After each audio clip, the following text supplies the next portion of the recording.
All right, so my name is Amy Odom. I am a career coach and associate director in business career services in the Walker College of Business at App State. And this is day 2 of Walker Business Connections Career Week. And so we have a full schedule of some pretty amazing panels that I think many of you have probably attended or participated in as panelists for other sessions. So thank you for that.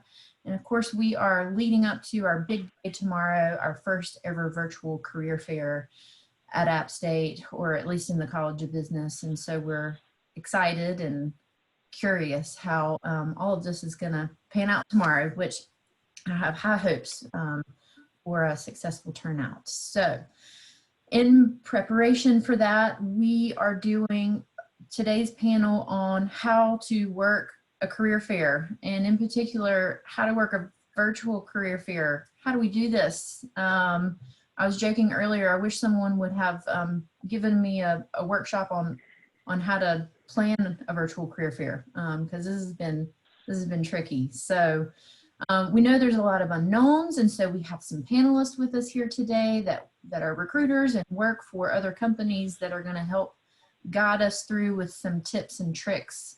And so I have some seed questions that I've given them prior to review, and so they can give you their perspective.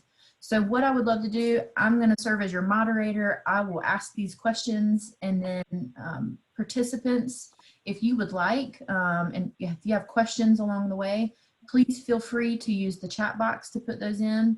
Or we'll have some free time at the end once I'm done with all of my questions. If you would like to unmute yourself and ask those live, we welcome the participation. And if everyone feels really good about it, I would love to see everyone's face so we can turn our videos on so we can all participate and be a part of the process. That would be fantastic too. So everybody ready to get going? All right, so we're going to kick it off. I'm going to turn it over to the panelists, and I'm going to let them briefly introduce themselves, tell a little bit about their companies and what they're hiring for at the career fair tomorrow. So Mac, do you want to get us started?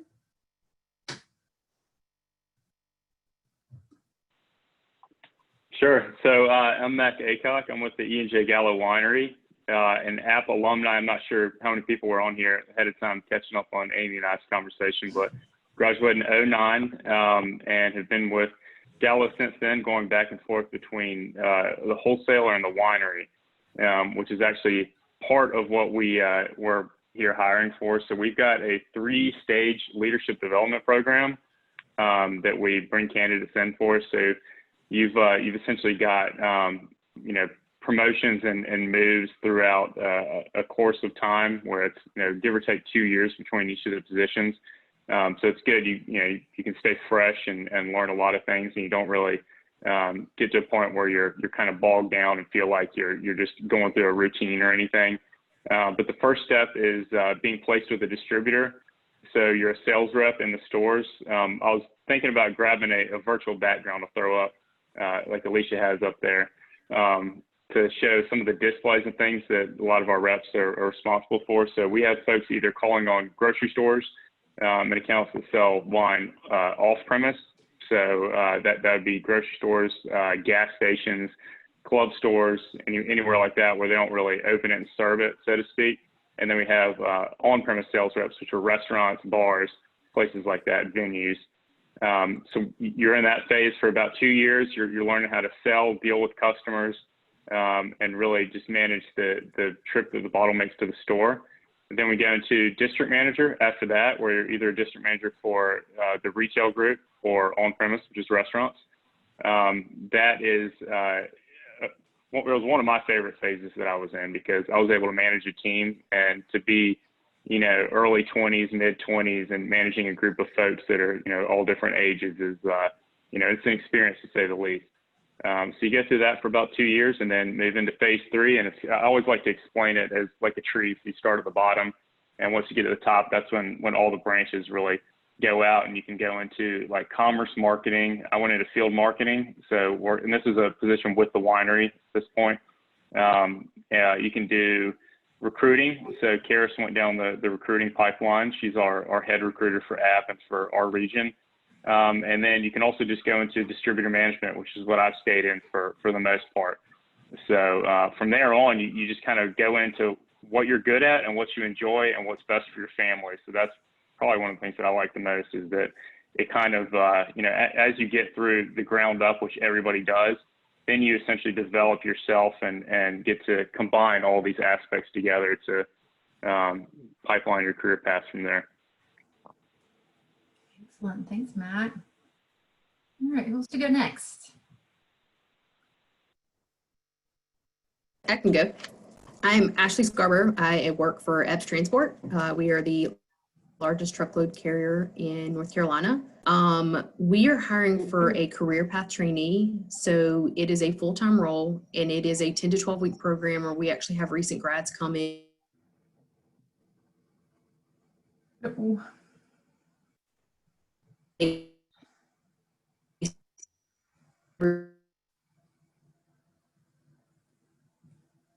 One within the company, get to know how the company works from A to Z. All right. Yeah, Ashley, I think we might have a little frozen. There you are. I think you're back. Can you hear me? Okay. There you go. Good. Did it come through? Terrible connection right now at the office. It was a little hit or miss. So do you want to? Yeah, I can do it again. So we have a career path trainee program.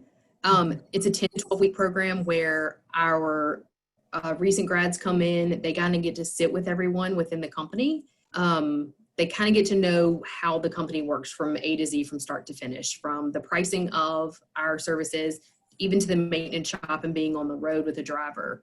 And then after that, the graduate gets to kind of decide where they want to go, what position, and what department. Excellent. Thank you. Mm-hmm. All right, Alicia. Yep. So I will take it from here. So obviously I'm Alicia Miller. I am the regional recruiting manager with Sunbelt Rentals. So I challenge any of you that have never heard of Sunbelt before, is the next time that you are traveling or on the highway, look at the construction, and if you ever see a piece of green equipment, that's our equipment. So we're an equipment rental partner. We are all across the United States. We're in Canada as well, and we have about 912 locations. So pretty exciting, because when I started 4 years ago, I think we were like around 700 locations. So growth is part of our business, and it's extremely exciting. It's a very engaging, fast-paced, challenging, but also rewarding career with Sunbelt. What we are mostly hiring for are inside sales positions and also sales training positions. So Sunbelt has a sales training program that's a 9-month window of time that we actually cram everything into the individual to prepare them for an outside sales career. So it's accelerated. It's a very interesting role, because you get to see every aspect of the operation.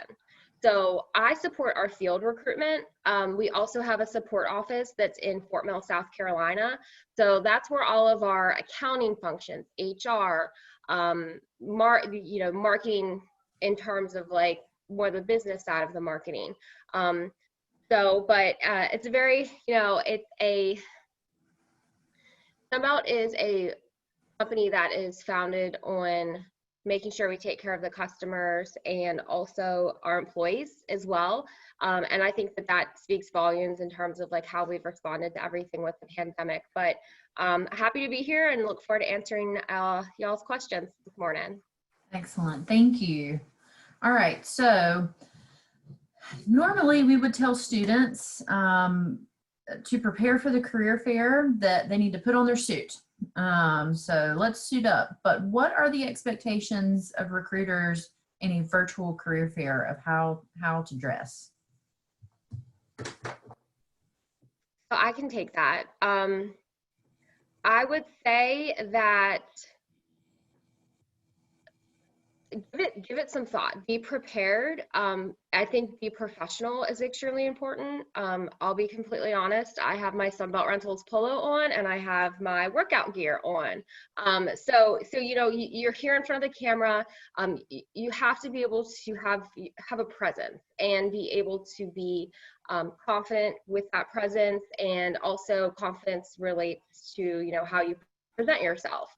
But I think that's the key thing, is thinking about, like, how am I presenting myself? Do I seem like I put some thought in, or did I like run and jump in front of the camera right in time for this call that we have today? So I think that's important. Be comfortable, but also be professional and present yourself in the best way that you possibly can. I would agree. I actually love when students treat it as if we were going to be in person, dressing up like they are going to the actual career fair in person. I think it just shows how much they truly and genuinely are interested in the company and the position, and landing a job. I think that dressing up as if you were going to meet in person is perfect. Great, Ashley. What about you, Mac?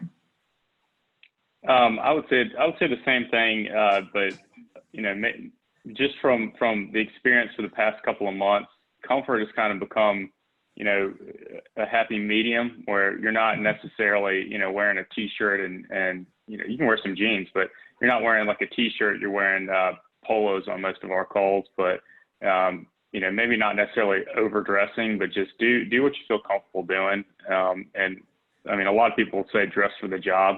You're still dressing for the job if you're wearing a polo or just something that's presentable. So just nothing over the top. And then one thing I always like to stress is just think about what kind of logos and things you might have on any kind of attire that you're wearing. Be cognizant of that. Be cognizant of your surroundings. And you see a lot of commercials and funny things on TV with people standing up and they have their boxers on or something, and I didn't know the camera was on. Just think about those things ahead of time, and dress as if you were going to be actually in person. Yeah, guys, it's really easy to throw a jacket on, right? Or your blazer or your sports coat or whatever it is. So keep it on the back of your chair and throw that on right before you turn the camera on. That's an easy thing to put a little extra polish, but you're not having to wear a full suit, I think is the general expectation. I think it's been very interesting seeing career fairs in person, in kind of a shift in the recruiters are coming in polos and trying to reflect kind of the culture of your company, but there's still an expectation that the students come fully dressed. So we're managing that expectation with our students still. So the interesting thing about our career fair this year is that you can't just walk up and go to the fair, right? So there's a lot of kind of planning and preparation that has to happen before tomorrow. And so there are group sessions that our recruiters are hosting, and then one-on-one sessions. And so how, panelists, can our students maximize those one-on-one sessions with you? I can take that one. So I've actually been doing these for about 2 weeks now. And I think the biggest thing is the one-on-ones are only about 10 minutes long. So coming prepared, maybe doing your research so that I don't have to give the detailed overview of the company. I can give like a brief overview. We can talk at a later date, but I mainly want to talk about the position that's posted in Handshake. And the reason being because 10 minutes is not a long time at all. And even for the group sessions, 30 minutes when you have several people and everyone's trying to ask questions and everything. So knowing about the company and seeing if we have positions posted in Handshake is the biggest thing for me. And coming with questions, because like I said, 10 minutes for a one-on-one and 30 minutes for a group session is not a lot of time when you think about it. Good point, Ashley. I would echo that. Do your homework ahead of time. Look up the company, look up positions, and then have some legitimate questions that you've taken down. Most of the time, Ashley probably agree with this, and so Alicia. But A lot of times we can tell if it's just a question that's being thrown right off the cuff, and we hear a lot of people coming up. So it's really important to make sure you do that background so that you can help not only get some good questions answered that you have, but differentiate yourself from other candidates. Yeah, so I think as we'll probably all mirror the same be prepared piece of this. And I think that that's so important. And, we're in a unique place where you can have a notebook in front of you. You can have something that you can reflect to and look to ask those questions. I mean, how, thinking about if, as students participating in these type of events, being in person, you don't have that opportunity to maybe like jot some things down that the recruiter's saying or things that stand out to you. So I think that that's a good thing is, try to have a notebook or try to have something that, not to distract yourself from the conversation, but something to allow you to have those questions written down and reflect upon those. And that's going to show us as the recruiters, like, wow, like, they did their homework. They showed up, they were prepared. And I think the other thing to think about is your setting as well. Make sure, you're minimizing distractions, that, if there's people in your home or where you reside, make sure that they clearly know, that I'm on these calls, that sort of thing. So I think that would be a couple of important things to be prepared for those one-on-ones. Excellent. And what do you all think about incorporating an elevator pitch in that one-on-one session? Is that helpful or stay away? It won't hurt in my eyes. Again, any kind of preparation that shows a lot to me, to know that you just have that much more interest in the company. But also, I just kind of want to see if you've practiced something a lot and worked on it. I'll be able to tell for the most part. And then also, just for what we're hiring for, you start off in sales and then you go up into all kinds of other things. So to me, it's important to see how you present yourself right off the cuff. So definitely. I agree. Great. Yeah, I would say for the elevator pitches, I mean, just to kind of mirror what Mac had said, do what feels comfortable to you, and also as a recruiter, it allows us to like see confidence within yourself as the student, that you prepared and that you're ready. And especially if you're going for sales, I mean, that's going to be a huge part. I mean, how many times are you going to go in and give a pitch to a customer? So, and what we look for is the confidence in that and how you deliver that. So I think that that's great. Set the precedent and, have that introduction, that opportunity to kind of start that conversation out on a great note. Mm-hmm. Absolutely. What are some major faux pas that you have seen or experienced so far? I mean, we know the kind of the things that happen in person, but virtually, anything that stands out to any of you that are no-nos? I would say the biggest thing for me would be the distractions in the background. I know everybody's at home. There's probably more than just one person there. The background noise, letting pets in and out of the door during an interview, just different things like that. A cat walking across. I know there's some things that we can't help, but I think the biggest thing is the distractions around, so you're not focused. And again, you only get the 10 minutes or the 30 minutes, so it's really hard to get distracted and regroup back. And another thing would be aware of your background. If you're in your bedroom, making sure that there's not laundry everywhere and the bed's not made and different things like that. I think that it's a big thing. I've even had a few people that I've talked to that are in the recruiting world that have had people, I mean, a gentleman showed up to a Zoom call with no shirt on. Like, be prepared. It's terrible when you're not prepared for the interview. You know ahead of time that it's a designated time that you're going to meet with this person. Just be prepared. Good feedback. Yeah, I think that's extremely important. But one side piece to that I like to stress is how you react to certain situations. So things happen, right? You know that, like, so I've got a 2.5-year-old daughter, and she loves to come in and see daddy from time to time, and she knows that I'm working, but occasionally she might pop in there for whatever reason, something that's important to her. But the way that I react to that is, you think about it, you're on video, you're in front of a lot of people, so you might be, you know, a great person on camera and everything's going well, but if, you know, distraction comes in like a child or something, and then you get really mad at them, you know, get out of here, you can't be in here, I'm working, and, you know, do something like that. Everybody's watching what you're doing, they're seeing how you're handling that situation. That speaks to what type of person you are. So keep that kind of stuff in mind. If something happens, you know, don't stress about it. Just, you know, you can apologize to the group and then, you know, address it and then, you know, move back on. So just be cognizant of those sort of things. And one word that comes to mind as we're having this conversation is balance with that. So I think that that's great from Ashley and Mac's point of view, is that like minimize, work hard to be prepared to set the setting, but also I think that that's great is to be able to react to those certain scenarios. And if something's like going on in the background with a student, like don't just like let the music or something that turned on just keep going or something like that. Like take care of it and be like, hey, you know, I'm so sorry about that. And if you were blasé about the interruption, or you know you didn't take it seriously, that might. But be prepared, be flexible, be resilient. I mean, that's what we're all doing these days. So I think balance with that. And the big word is, I think that we'll probably hopefully all walk away with is prepared.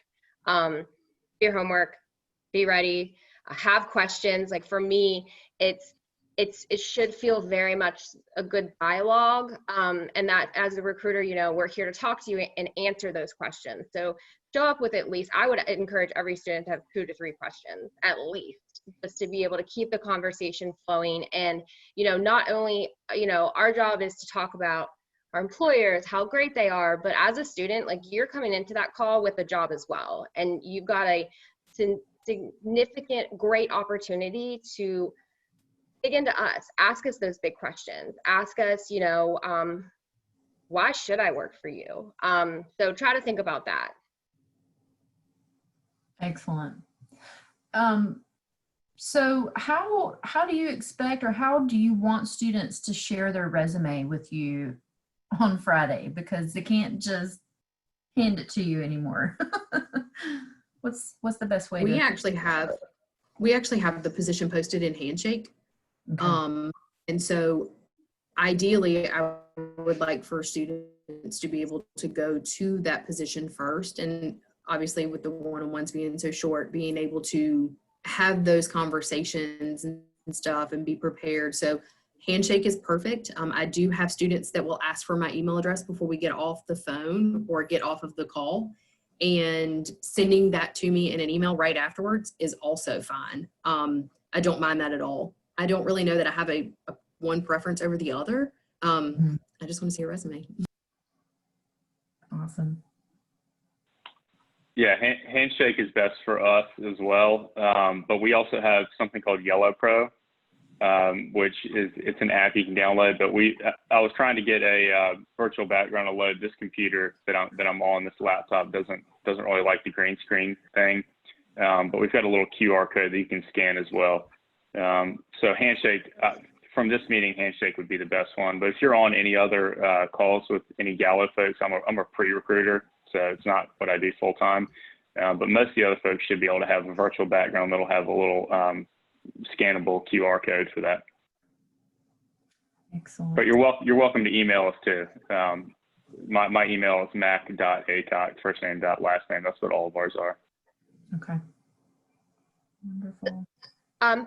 For me as well, I mean, Handshake, or I like email. I like the resume being able to come through via email. And as is for the students, I would suggest maybe after each call, when there's one-on-one sessions, you know, with your notebook, maybe jot down two to three things that stood out to you on that call.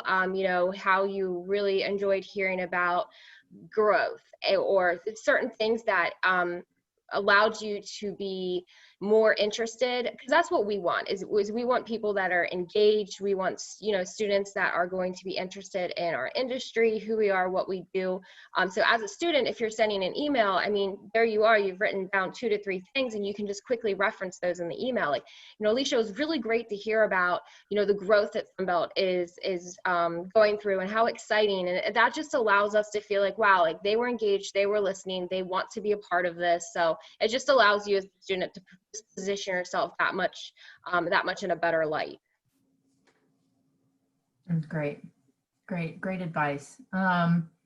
So how can students really stand out to you? All right, so what are your expectations for follow-up? So I know it's like when you go to a career fair, you can shake their hands, you can have an in-person conversation with them, you can hand them your resume, you have this exchange in person, right? Which is really, really impactful. But right now we are confined to this little screen in front of us. And so I feel like, you know, it's like good branding. You know, you have to see or hear something at least 3 times before it sticks. Does that ring true with you in how you interact with students virtually through this career fair?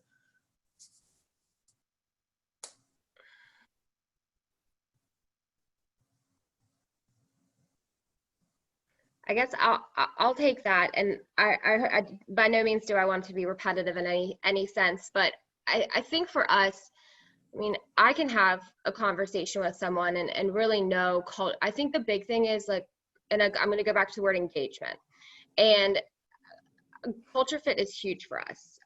Being able to look at our industry, and as being an equipment rental partner, I don't drive the forklifts. I don't want to drive the forklifts, but I think it's really cool what we do. And we, you know, we're at concerts, you know, I go to a concert and there's my company. So I think that being able to, as the student, just really embrace and try to really see yourself working with that company and that industry. And I think that if you can, as a student, really, you know, and that's what we're all here, that's what you're here for, is to find that career and to grow and to, you know, build your career. And I think that allowing yourself to just fully immerse yourself in the company, the industry, and that's what we look for. So I think that's going to stand out to me, is that if I have someone that's like, whoa, I did research on Sunbelt, I didn't know you did all that. And I'm that's what I'm looking for. So it's kind of simple, but yeah, and you know, you can stand out in a multitude of ways. Like, again, research, be prepared, ask questions, ask thoughtful questions. Don't just go with standard, well, you know, how many times have we been at a career fair and you're like, well, tell me more about Sunbelt, you know, like ask questions that are engaging and it shows that, like, you know, you've thought about it beforehand. So I think those are a couple ways that you can stand out as a student. Other suggestions?